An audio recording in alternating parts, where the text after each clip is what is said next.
This is Scott Becker with a very special edition of the Becker Business Podcast, the Becker Private Equity Podcast. We're broadcasting today from the McGuireWoods Healthcare Growth and Operations Conference. I'm thrilled to be joined right now by Kathy Gaughran. Kathy is one of the leaders of healthcare success. They've just done a tremendous job of building a strategic agency that helps to amplify and help tell the story of businesses in healthcare and what they do. They largely work with private equity-sponsored companies, and they've just done a tremendous job. Kathy, can you take a moment and introduce yourself? Yeah. Hi, Scott. It's great to see you. My name's Kathy Gaughran. I've been a senior strategist with Healthcare Success for about 15 years. I was with Stuart, our CEO, at a previous healthcare ad agency prior to joining Healthcare Success for about 20 years. So he and I have been in the industry for a couple of decades. Fantastic. And I've watched you grow and watched Stuart grow and what you've done grow, and you've just done a tremendous job. Can you talk a little bit about the areas that you're most focused in? Where do you most closely work with clients and of the firm? Yeah. Well, we saw a big influx actually following COVID of the behavioral health space. We saw a lot of autism, eating disorders, residential treatment centers, mental health facilities, and we're finding that the demand for clinicians and the demand for care far passes our supply. So one of the big problems for these centers is just recruitment.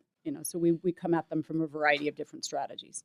Right, and that is so true. That you've got the situation where if you're a growing business in behavioral health, there's obviously we're overloaded with need in our country. If you go to emergency departments, a third of the people in emergency departments are people with behavioral health issues and challenges.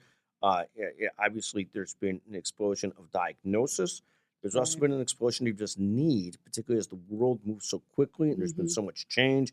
The way in which we structure our lives has changed so much, and it's led to just an explosion of behavioral health challenges. But talk a little bit about when you work with clients, it's just not on growth. It's also on strategy. It's also on recruitment. It's also on trying to figure out how they pull the different levers that can help them be successful. Right. And marketing is an important lever. It's not just a cost center, it's a lever. And so when we look and evaluate any new business, whether it's behavioral health or endovascular or urgent care, which is another two areas that we work extensively in, we look at the three channels: recruitment for clinicians to cover the demand. We also look at building of B2B relationships for referrals. And then we also have B2C for the patient population. So when we work with these brands that cover a lot of territories, and one of the challenges with private equity and the platforms is they end up in competitive markets. So talk for a second. In terms of, Kathy, where do you spend most of your time? We've talked about recruitment, B2B, B2C. Where do you end up spending most of your time? And you mentioned for a moment, many of the private equity-sponsored companies become sort of a patchwork of many different companies. Right. And how important is that for them to develop sort of a single brand, a clarity of brand? It's critical. So we often look at house of brands or branded house. And as search is changing, we're finding that a centralized brand is more effective in most cases. You want to look at marketing with a centralized strategy, but executed locally. One of the primary issues about multi-location marketing is making sure that you're appearing to that demographic as a local option for them. So it doesn't feel like it's just an offshoot of a larger brand, but actually a healthcare entity that's servicing that particular market. So it needs to feel local to the consumers that are there, and that's part of the strategy.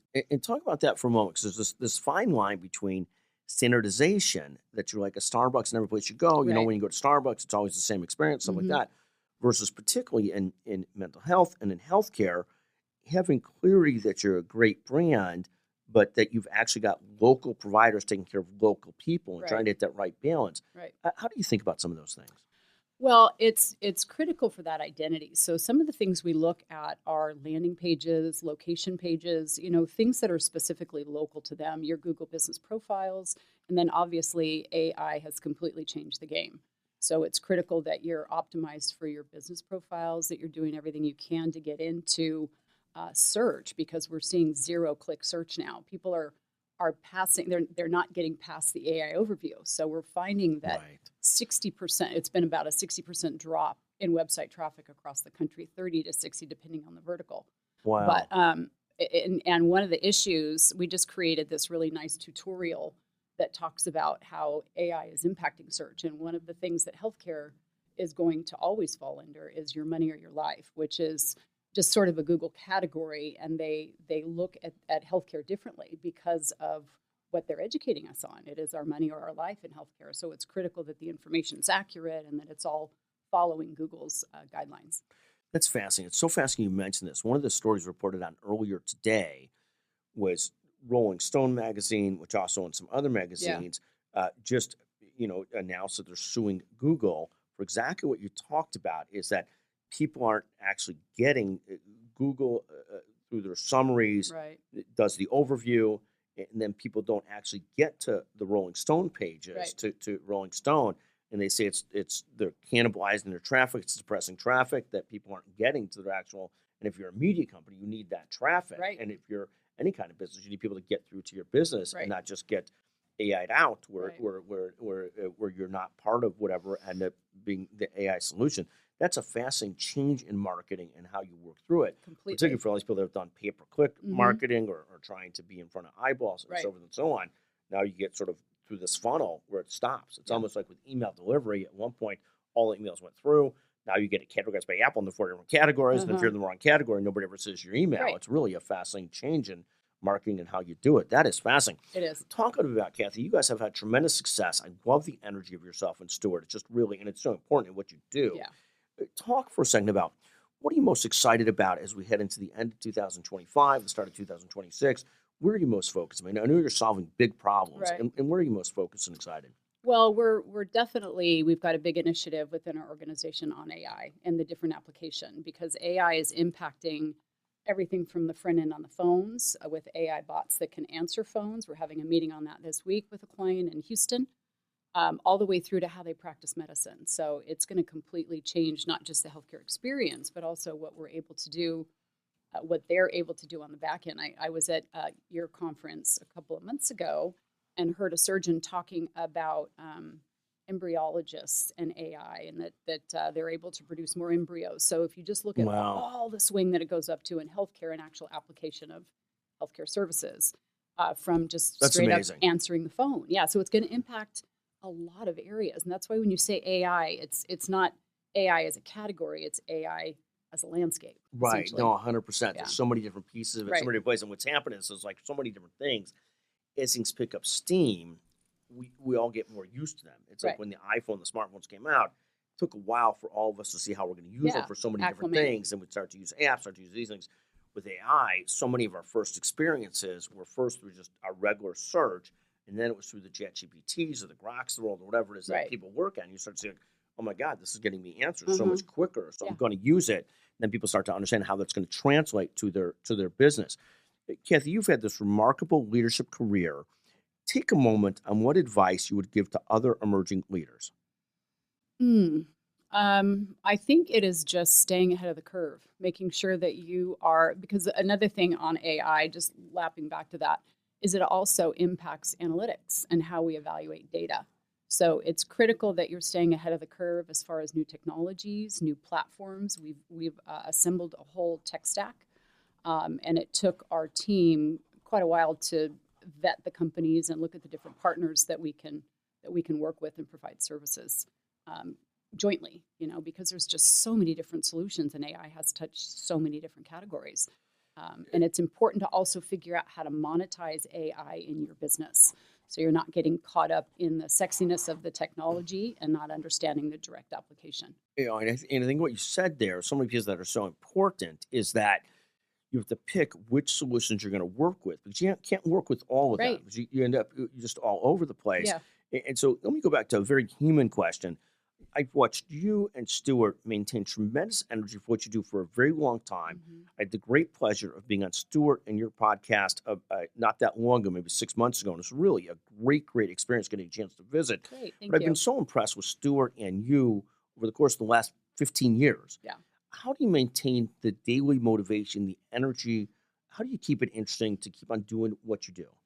I love what I do, honestly. I was talking with another new client in Utah about that we're fortunate It's so interesting and so rewarding. I tend to love to work in the mental health space, but I like what I do across the board. That the challenge of really identifying the problems and providing solutions to unstick issues and get greater visibility, because private equity runs into the challenge of trying to push short-term growth initiatives while balancing and building long-term brand sustainability and scalability. So it's like you've got all these different challenges happening at the same time, and I find that invigorating and challenging. Yeah, it's been continuously challenging. Every situation is unique and different. But it really is, because you really have to tie in. Yeah. You've got some ideas. Here's how we do things. Here's what we do. Right. But every situation is a little bit different. Right. Make sure you relate to those people and help those people and what business they're doing and where they're going. And they've all got pressure on them as well. Right. Now, I'm going to ask you one last question. I promise you the last question was the one last question, but I got one more. So giving advice to a young person coming out of school, you get these two different types of advice today.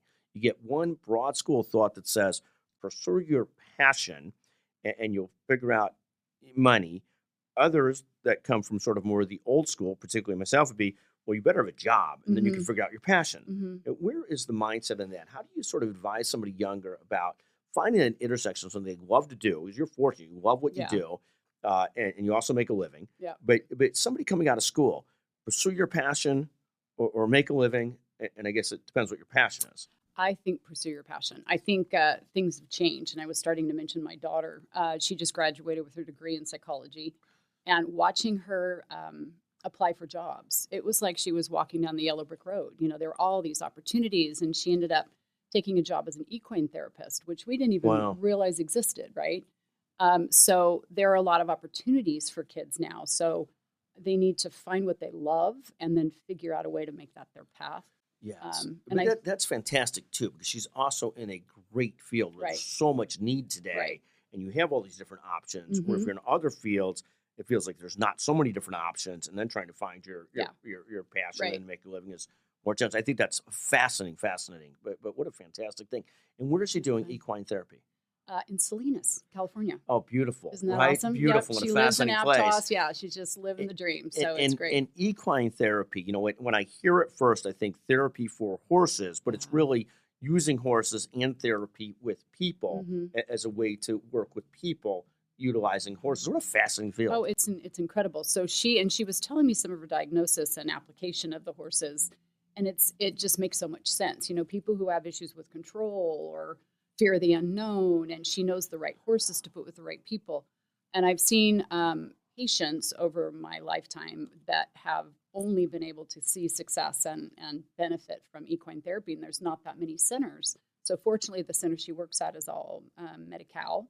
And amazing. Services the underprivileged in the state of California, which equine therapy tends to be expensive. So it's nice that she's able to offer it to people who can't afford it. And I want you to do me one favor. Can I ask you to do me one favor? Sure. So my one favor is I want your daughter to save me a very slow horse for when I come out to Salinas, California for equine therapy. Absolutely. That is what I want, is a really slow she's got horse. Just the horse. Yeah, good. She does. That's what we need. Kathy, what a great pleasure to visit with you today. Yeah, I'm amazed at what you folks have done at Healthcare Success. Thank you so much for joining us. I appreciate it. Thanks, Scott.